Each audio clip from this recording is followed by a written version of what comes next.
The final chime of the school bell had barely faded when a former soldier climbed out of his pickup truck, his faithful dog padding along at his side. His heart was light with anticipation. This day mattered. It marked the first time his daughter, who had lost part of her leg, was attending school with a brand new prosthetic. But the moment he reached her classroom, everything stopped. She wasn't laughing. She wasn't sitting at her desk. She wasn't okay. Instead, she stood shaking near the front of the room, tears streaking down her face. Her teacher loomed above her, voice sharp and cruel, pointing out her artificial leg and ridiculing her in front of the entire class. The words were harsh. The humiliation was public. The veteran's chest tightened. His dog stiffened, a low growl rumbling in his throat as danger registered instantly. Around them, students watched in stunned silence, some frozen, some snickering nervously, others clearly afraid. At that moment, the father understood one thing clearly. He hadn't come here for a routine pickup. He was about to expose something far darker than he ever expected. What followed would leave no one in that room unchanged. Before we go on, don't forget to like, share, and subscribe. And tell me, where are you watching from? Drop your country in the comments. I'm always amazed by how far these stories reach. Earlier that afternoon, warm sunlight washed over Oak Ridge Academy as Sergeant Cole parked outside the school. His German shepherd, Atlas, lifted his head from the passenger seat, ears alert and curious. This wasn't an ordinary school day. It was a milestone. Cole's daughter, Emily, had finally returned to class after weeks of training, therapy, and determination. Her new prosthetic leg represented pain survived, not weakness. Cole stepped out, fingers brushing the military dog tags that never left his neck. Atlas jumped down beside him, calm yet vigilant, the same partner who had pulled him out of danger more than once overseas. "Let's go see our girl," Cole said quietly. As they crossed the parking lot, he pictured Emily standing tall, proud to show her classmates how far she'd come. Surgeries, sleepless nights, endless rehab. She'd endured it all. Today was supposed to be a triumph. Parents waved. Students pointed excitedly at Atlas. Cole felt proud. Emily loved when Atlas came with him. But then something changed. Atlas slowed. His ears angled forward. His nose twitched. Every instinct in him went rigid. "Easy, boy," Cole murmured, though unease crept into his voice. They were seconds away from learning why. Inside the school hallway, the atmosphere felt wrong. No chatter, no laughter, just a tense, unnatural quiet.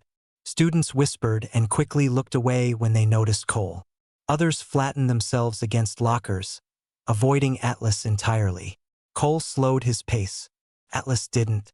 The dog moved ahead, focused, body tight with purpose. Cole knew that stance all too well. It was the same posture Atlas took before combat encounters. "What is it?" Cole whispered. Atlas answered with a sudden, threatening growl that turned Cole's stomach cold. Teachers passed by, deliberately ignoring them. One shut her classroom door the moment she saw Cole approaching. That alone confirmed it. Something was very wrong. He stopped outside Emily's classroom and peered through the narrow window. He expected to see her seated, shyly smiling like she always did. Instead, the room looked frozen. Students sat rigid, eyes locked forward. No movement, no sound. Then he heard it. A raised voice, followed by a sob. Atlas growled again, deeper this time. Cole pushed the door open slightly, and his heart slammed against his ribs. Emily stood at the front of the room, gripping her crutches, her prosthetic leg trembling beneath her. Tears streamed down her face as she struggled to stay upright. Towering over her was her teacher, Miss Thompson, face twisted with irritation. She jabbed a ruler toward Emily, her voice biting. "If you can't walk properly," she snapped, "then maybe you belong in the back where you won't embarrass everyone." Some students gasped. Others stared in horror. A few laughed nervously, unsure how to react. "I'm trying," Emily sobbed. "I really am." "Trying isn't enough," Miss Thompson barked, slamming the ruler against a desk. "You're slowing the class down," Atlas barked, loud, powerful, protective. Miss Thompson spun around in shock as students sucked in their breath. Cole stepped fully into the room, fury radiating from him like heat from steel. Atlas positioned himself in front, teeth slightly bared, eyes locked on the teacher. "Daddy!" Emily cried. Cole's fists clenched. This wasn't a misunderstanding. This was abuse. His voice cut through the room with the authority of a battlefield command. "Step away from my daughter." Miss Thompson stiffened, gripping her ruler defensively. "Sergeant Cole, this isn't what it looks like." Atlas stepped forward, low and threatening, a warning growl vibrating through the floor. The room fell silent. Emily wiped her cheeks with trembling hands. "She said I was a burden," she whispered. "She made me stand even when my leg hurt." Cole's jaw tightened. "You humiliated a disabled child," he said calmly, dangerously calm. Before Miss Thompson could respond, a student at the back spoke up. "She does this all the time, sir. She yells at Emily, makes fun of her leg. She even tells us to laugh so we don't get in trouble." Another student nodded. "She stops whenever adults come in." The truth spread quickly. Miss Thompson's face drained of color. "You think my daughter is weak?" Cole said quietly, stepping closer. "She survived pain most adults couldn't handle. She's stronger than you'll ever be." Atlas barked once, final and decisive. At that moment, the classroom door flew open. The principal rushed in. "What's going on here?" But Miss Thompson didn't get the chance to speak.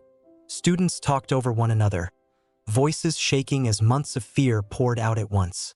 "She bullies her every day. She calls her slow. She makes her stand until she cries." The principal turned pale. "They're lying," Miss Thompson insisted desperately. "She's dramatic. She needs discipline." Atlas growled, silencing the room. Emily slowly lifted her sleeve, revealing faint bruises. "She grabbed me," she whispered. "She said my leg was just an excuse." The principal swallowed hard. "Miss Thompson, my office. Now." Before she could leave, two angry parents stepped forward. "We reported her before," one said. Nothing was done. The truth could no longer be buried. Atlas pressed gently against Emily's leg, steady and reassuring.